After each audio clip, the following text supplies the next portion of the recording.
lẽ thế tôi thế in sản phẩm cái chân này là cái lỗ lỏng lẽ vết châu á thằng cam en với sâm ly lẽ bạc hạt na en turin cần cái lẽ mấy cái muốn cần thằng tổ chuột như hay lùi anh thằng lại vẫn hình nuông em ấy nè mà anh nuông em ấy nè thì lại chắc về là hình cần cầm á nghe cần ăn đó nè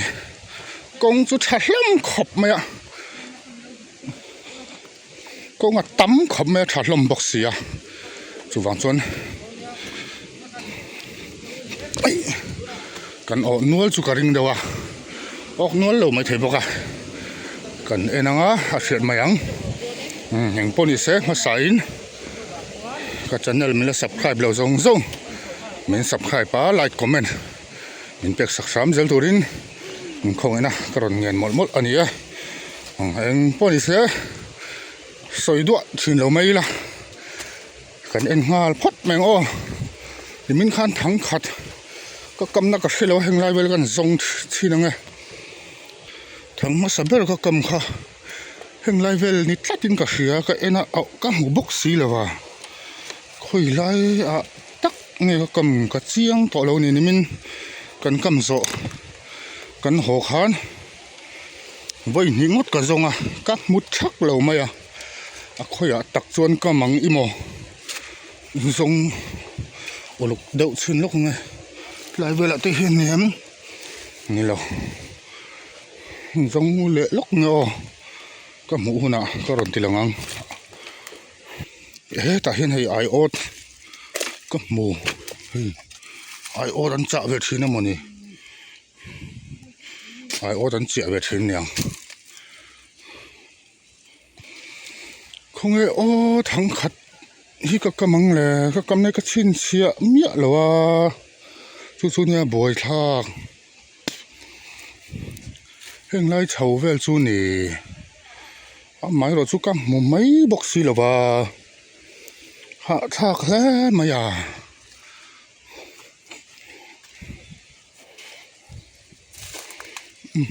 rong cuốn lẹ lúc nghe cái một mấy tổ lầu cái cầm này cái mấy tổ lầu bồi thác khóc mấy ô không ạ lâu tràn bụi đấy nghe thì nó là cái thùng bẹt về chôn cả sữa khơi tắc cái măng đi mà lại về là chôn này rồi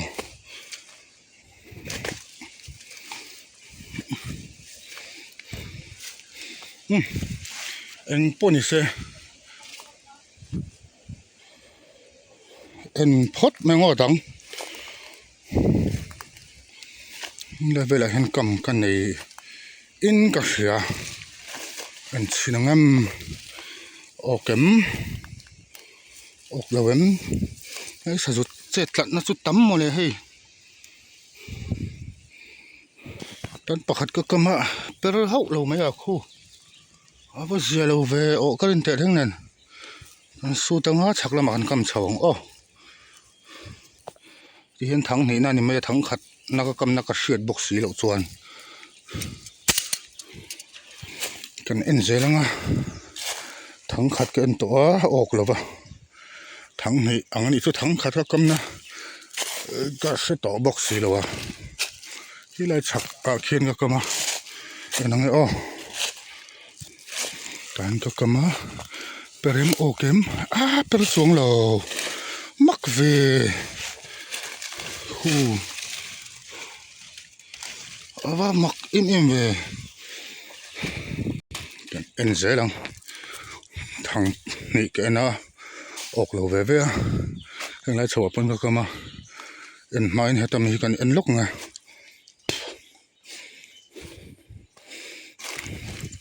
ồ mê lắm come on per xuống lầu hú hổ lắm còn su tăng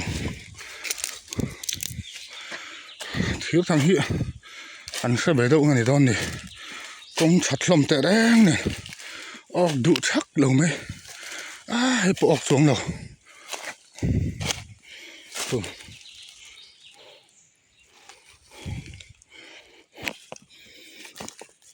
hay bộ per chuông lo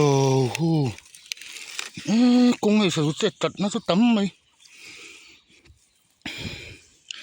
thằng anh sẽ đâu nghe đi đó này là mặc khóc mày nghĩ là bộ cái sẽ to là vậy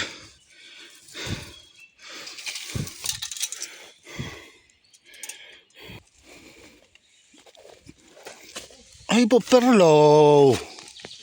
phô mặc về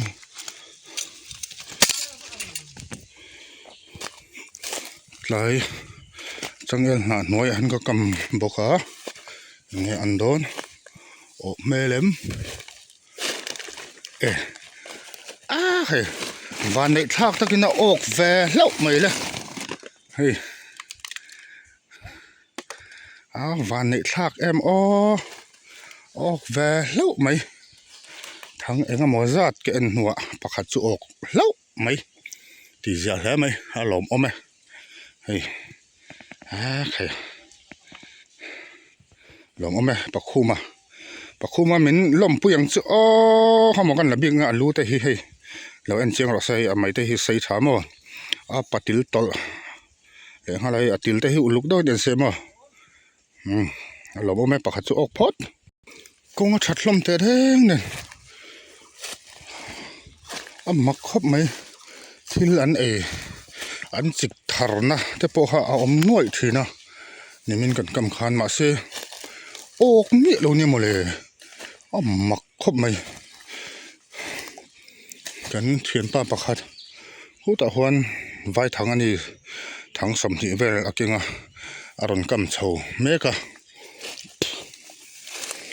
và cầm ma về mình chỉ mấy thầy mà xe thì tôi kiến chú gần tới trái tôi này hiện dar rằng cần ăn lốc này tôi này hiện dar xóm bạc hạt ở đây này ăn dễ lắm ô thì mua ăn dễ ấy thằng cầm na bạc hạt phải là cái dọn bùi lệ lốc này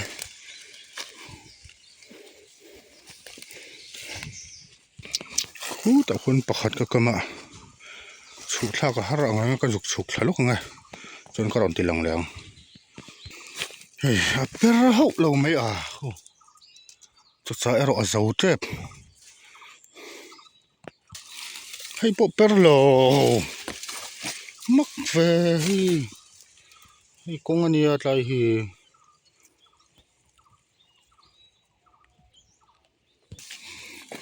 chân anh dễ lắm này về là không cầm cái ném per xuống rồi hay bộ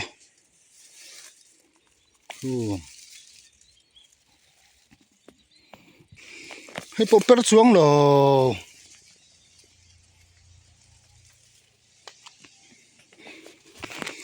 chân ô chậu cái hình thế này nó công nó chặt lắm xịa chỗ lâu per chel cái bùi thác ôi tao cầm khăn nha khỉ nghe máu mình gì là cầm lệ ngắt tầng tôi cầm lệ hoa là hệ vụ phải có chả bắn hết chả tu rồi cái này to xí đâu vụ phải có chả hệ đi ra ăn ấy thật na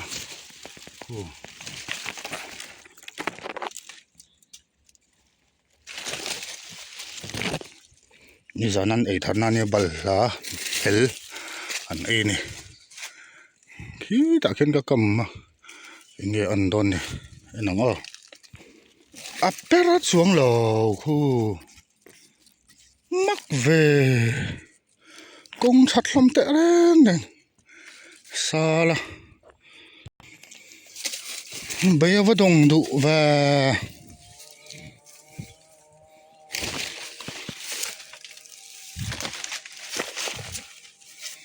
ôi ha thằng anh tôi làm vắt to là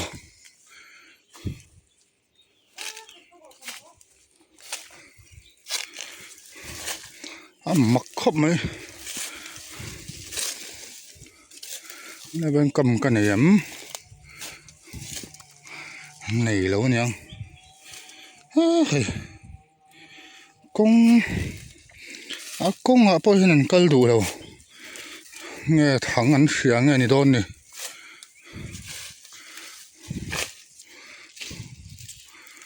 lại về hình cầm cái này em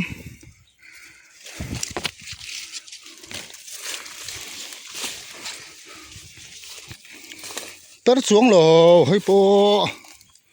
ô hay po tớ xuống rồi mắc về ô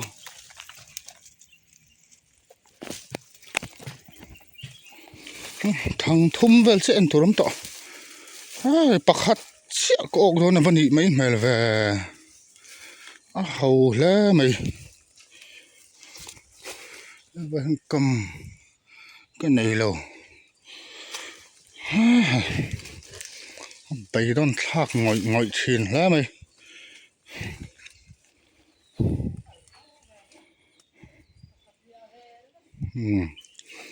địch chưa công ăn này chặt hòn rừng ngót anh nhỉ ộ tôi rất lò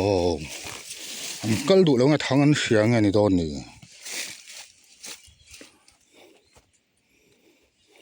hô tao mua ya dễ ấy mà cái lọ chầm à tia cái ôi lúc tục liếm đâu vợ bạc hạt tơ là mà chú ộ về cái rừng à mặc khóc mày tao đủ lắm nhẹ đâu mày hay chú pera amai rồi chú apper thel ani anh thấy khục bal mày thế tao có cầm hẳn nhá tàn suộc thấy nghe người to nè giờ đầu tiên là mày à cắm trả lệ ngã tầng apper xuống lò hay po cầm xuân đây nghe ai dạ xí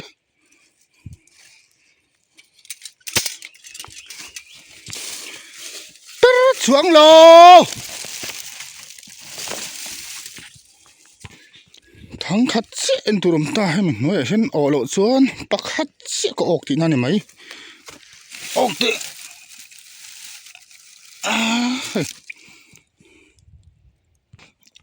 ô cái một cái con lồmมันtệ đấy nên lỗ bẹt lấy cái gì một lẹ ha ê tùm có đập chế vết đôn cho mình lẹ có cầm trả lệ nó tăng không ai cầm phịch cầm nằm một khác không ai bẹt bầu cầm trả lệ lúc nào thằng cầm em chút thì hắn cả dấu tại đây mày hạ thạc mất mấy anh tiếng công trả bên ổ tụ xuống lâu anh ấy là bên cầm chi nhầm lệ cầm tour pasari vel ka su ta mun danga cầm tour khoya nghe cái cầm mắng thì ở độ cái selo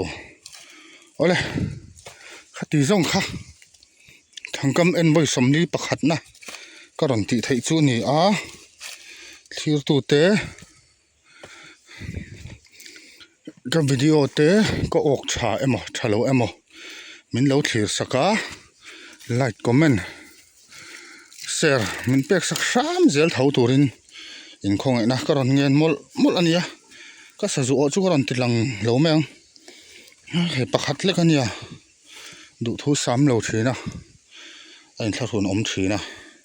hắn tỷ lần bắc bồi cái giả thà cái hắn ốc thấy là vậy